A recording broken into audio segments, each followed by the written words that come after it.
Now we want to give you an update on the coronavirus situation here in Indiana. The State Department of Health now says that every county, all 92 counties, have positive cases of COVID-19.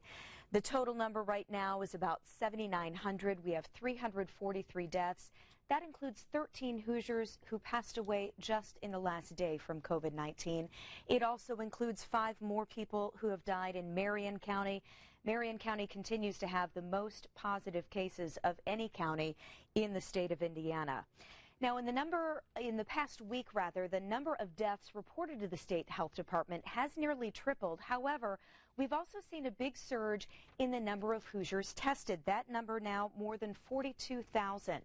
Nationwide, Dr. Anthony Fauci spoke today. He says the government waited too long to institute protective measures. If we had, right from the very beginning, shut everything down, it may have been a little bit different. But there was a lot of pushback about shutting things down back then. Now, things didn't start shutting down, you'll remember, until mid-March. Meanwhile, this week, President Trump plans to meet with his new task force on reopening the economy. Health experts caution not to open things up too soon, that people's safety is the priority. Also this week, keep an eye on your bank account. The Treasury Department says millions of people will get that stimulus payment through direct deposit in the next few days. In Kentucky today, state troopers took down the license plate numbers of people attending church in person. Just like Indiana, Kentucky's governor has called for no large gatherings, but this church's pastor claims that's illegal and held services anyway.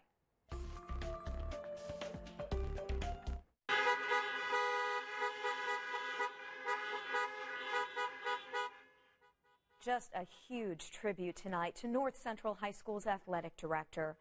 Paul Logan passed away from COVID-19 today at the age of 57. Well, North Central left the stadium lights on in his honor, and then all of these people showed up safely in their cars to remember him. Some also placed some signs in his honor out in front of the school.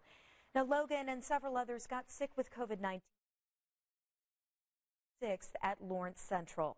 Tonight, Lawrence Central's principal is letting students know they can still reach out to counselors to share their thoughts and feelings about this loss. These are certainly challenging times for all of us, and that's why church leaders are reaching out to people more than ever. Our Karen Campbell tonight spoke with 2 pastors about a prayer line they hope makes a difference.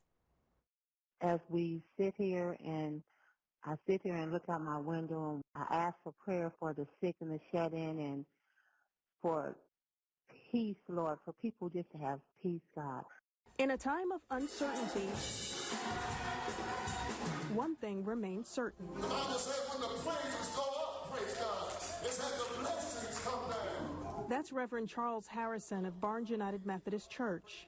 You have people who are really worried, fearful, stressed out about something that has happened that most of us have not seen in our lifetime. So you're trying to adjust to this new way of life. Harrison created a prayer line. Pastor Samuel Schaefer of Apostolic Faith Tabernacle Church in Cloverdale did the same. Anybody that is in need, they're dealing with depression and anxiety, sickness, I'll pray with them. I'll talk with them. A banner outside Schaefer's church with a message and a number to call. Very important in this time, in this nation, and even worldwide, that people turn to God in this situation and pray.